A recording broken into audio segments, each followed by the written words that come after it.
Welcome back. As always, be sure to leave a comment if you have anything to add to this video, any comments about the series or channel in general. Also be sure to check out my other channel, YC Games, it's the one with the orange logo. And also be sure to check out, I am now streaming on Twitch every Wednesday at 7 p.m. Eastern Standard Time. Kind of basically like this, talking about Borderlands, making my predictions there before I put them into this video. So if you want to have a discussion, that would be a good place to do it. And with all that way, let's jump right into the video. We have already talked about characters, villain, guns, planet, experimental game mechanics, enemies, and DLC. And in this video, we're going to be talking about a pretty big one, and that is my predictions for the story of Borderlands 4. Now, there's lots of different directions it can go. These are just kind of what I think the main directions they can go, and what I think they should be pursuing. Just my own personal opinion in there. But obviously there's so much more they could do with it. So if you guys have any other things that you think they could do, or you think I'm completely off the base, where do you think the story's going, let me know down in the comments. I make these videos to have discussions with you guys. And with all that out of the way, let's jump right into the actual video. So this is probably the most pressing thing that we know as far as the Borderlands lore. That something is going to happen relatively soon in the story for this big war to kick off. We really don't know a lot of information about it, and I personally like that because it just opens the door to speculation and theorizing and discussion, which is just fun. Like, that's the kind of thing that I like to do. That's why I make these kind of videos, to have those kind of discussions. But for those of you that don't remember or don't know, at the end of the pre-sequel, Athena was going to be set to be executed, and a guardian came in, stopped the bullets, and said, no, you're going to need all the help you can get. We're going to need all the Vault Hunters in particular, they said, that we can get. For a big war is coming. And it's like, oh shit, alright. That's clearly sets up for 3, right? And that just didn't happen. We got a bigger hint at the end of the Borderlands 3's DLC.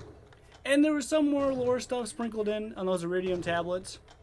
But a lot of what's actually going on is still quite a mystery. And again, I think that's fun. I think it's fun to theorize, it's fun to speculate. But I hope that Borderlands 4 leans a lot more into this war. I don't want it to be the war. I want that to be known. Like, you can't cram how big of a war this is supposedly going to be. You can't cram that into one game. I think 4 should be the lead up to this war. Like, we should be recruiting, going out, learning what's actually going on, learning the different factions, who's up against who, what's happening, like, what's the history, why is there so much, whatever causes this war should happen in 4. Like, we should really see at least the pieces being more placed. Because Borderlands 3, as much of a letdown it was story-wise for a lot of people, me especially, I mean, I've been ranting about that for way too long now in different videos. But it really was kind of just upsetting that they didn't even set up anything for this war. They really dropped the ball in what could be such a cool thing in the universe. Now, a big problem with this being more a setup to a war, it really is a lot harder to actually feel like a complete game, and that's where Borderlands 4 is going to have its work cut out for it. If this is the way they're going to go, if it is going to be a setup to this big war that I hope it is, they have a lot of setting up to do while also trying to feel like its own complete story. Because that's where a lot of these kind of anticipation things get in the way. Like, we should still have some big bad guy and actually conquer him in the end or her, whatever. And it feels like a satisfying story on its own, while at the same time setting up all these seeds for this big war. Because you could easily make it just feel like, okay, that was a lot of setup, and then, oh, in 5 years, wait for part 2 kind of thing. Which would be such a disappointment. And I could see them doing it. Like, that can just kind of happen when you're trying to set up something major in the future. So it is going to be a balancing act, but they could do it. Like, it's not impossible. It has been done before, of more planting the seeds for some future event or future whatever is going to happen, while still maintaining your own independent story. Which is why Borderlands 3 is so weird. Like, all the extra information we got was side content. Like, it was all just those extra tablets and the DLC that we got this kind of information. Why wouldn't they at least sprinkle in part of the main story, like, oh, Tyreen was getting help from a guardian. It's like, oh, what's up with that? Like, get more information about that. Some shit like that we should have been fed in the main story, I personally think. But that's kind of the line they should toe in 4, I believe, is have its own story. Don't make it a primarily about this Great War, but sprinkle in a lot more information. Give us the setup to this Great War. So, in the lead up to this video in particular, I finished playing new Tales from the Borderlands for the first time. Because when it came out, it looked awful and I had no reason to play it. But I figured if I'm talking about the story of Borderlands, I should at least be fully up to date with what's going on. And my god, it's a terrible game, do not play it. But that out of the way, for story reasons, it did set up some things that it seems like they're gonna pursue going forward, which I hope they don't, personally. But hey, that's just one man's opinion. But for those of you that haven't played it, congratulations, or even watched anything about it or heard anything about it, they introduced these two halves of a crystal that are like aliens and whatever, very mysterious stuff, typical Borderlands fashion, whatever. But one crystal can completely destroy like entire planets and stuff. It's pretty ridiculous. And another crystal can completely heal other planets, as in bring people back from the dead. There's no rule set so far as to like how long they can be dead, so we could be seeing Roland coming back if they pursue this crystal thing. And the only thing that really is set up is Fiona from the first Tales from the Borderlands seems to have her heart set on trying to find this crystal, which is cool to see her journey continue. Now, I know that they made a book about her. I didn't read it. I don't even know if it's out yet. I have no ambition to read it. But I'm glad to see her story continue because I thought she was a cool character, and it was kind of a shame we didn't even really hear from her in 3. So, if this crystal avenue is the way that they're pursuing for 4, then we're probably going to see her, which is, again, cool. I like seeing Fiona. That's awesome. As long as they don't butcher her like they butchered Reese. But that was a whole other thing I talked about in the characters video. Anyway, as far as these crystals are concerned, very big deal. If we have a weapon that can just glass planets and then bring them back if we need to, well, that's it. Like, war over. Like, what else do you do? If you can just destroy your enemy's plants and then anyone that gets hurt, you can just revive them completely? Like, that just completely breaks a lot of tension. Or it adds more, I guess, if the enemy has it. I don't know. Like, that's just such a weird thing to introduce to this universe. Because it just doesn't feel right. It doesn't seem to fit. Like, that's Star Wars shit. Glassing planets. Or Halo.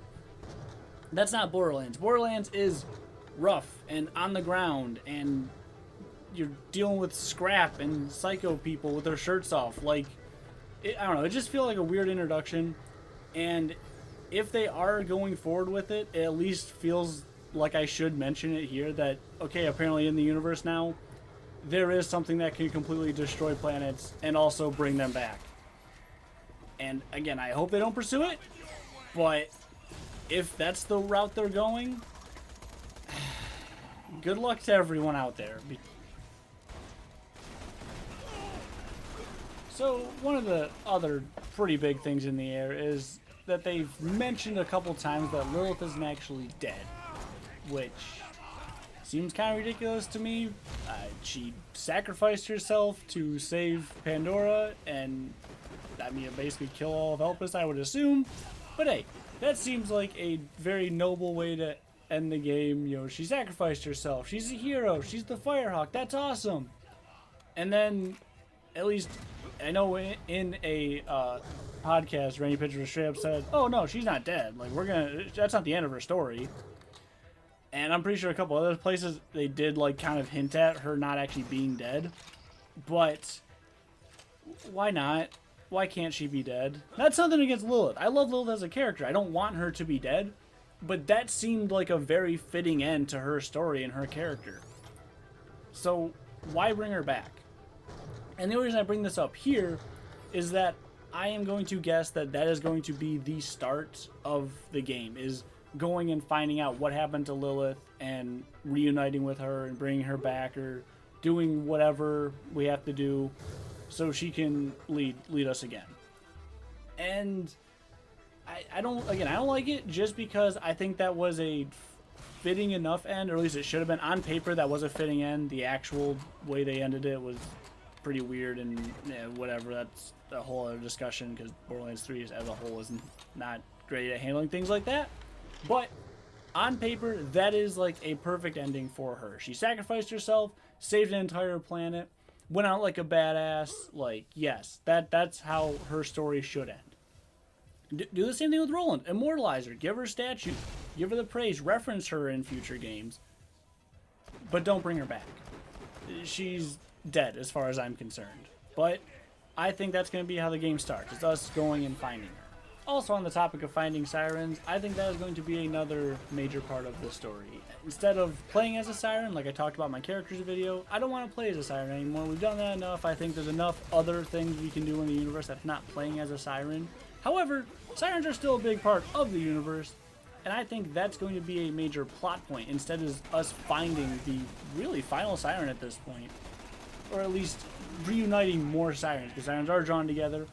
And I think if we are recruiting an army for some big war, finding as many sirens as possible is going to be a big one. So after we find Lilith, I think we're going to try to pursue another siren. Or maybe it's like a whole pull the carpet wool under our eyes, pull the carpet from underneath us, whatever dumbass expression you want to use. In our search to find Lilith and reunite with her, instead we just find another siren. It'd be another cool way to do it. But I think that's going to be two major plot points at least, is us finding Lilith and trying to find another siren. And a little off topic, but Guardian lore I think will also be a lot more heavily integrated, at least into the main plot. And also side stuff. But if we are getting into a giant war involving the Guardians, primarily driven by the Guardians it seems, I think we're going to learn a lot more about them, which I am all for. It is such a cool race. And I like that a lot of their fun things about them is how mysterious they are and how little we know. But I always like being drip-fed stuff. So hopefully they don't just lay it all out and be like, okay, here's the Guardians, here's how they started, here's blah, blah, blah, here's why they do it, here's what they do, whatever. I don't want that. But more stuff directly in the main story and keep it still pretty vague. Like, give more the main casual player, like, oh, so now, like, the Guardians that we've been fighting since the first game, like, they got stuff going on. Like, yeah, they've always had stuff going on, but we just didn't know much about them. So it would be kind of cool to, in the main story, actually kind of give us more information while still keeping it pretty vague. So I know this is a shorter one, especially for how big of a topic this could be. But I could just go on and on for hours and hours of potentially where the plot could go and just little things here and there that I hope they pursue. But that's really what a lot of my streams are. So if you are interested, check them out every Wednesday at 7 p.m. Eastern Standard Time over on Twitch. Because that's where I kind of just unfiltered, just get my thoughts out there. It'd be cool if they did this. It'd be cool if they did this. But here, I wanted to really just centralize a few of the core ideas that I think have the most probability of really being in the game and what they most likely will pursue as far as the franchise going forward. So that's why this is a shorter one, and I apologize for that.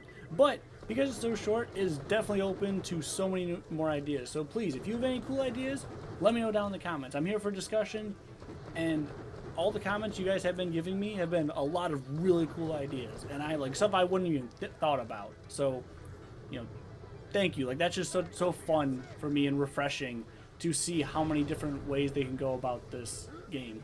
And obviously, all these videos, like, they're just my thoughts. None of this is probably going to work out this way, and I understand that. So that's just the way it goes. But thank you so much for watching, as always. And yeah, see you in the next one. Bye.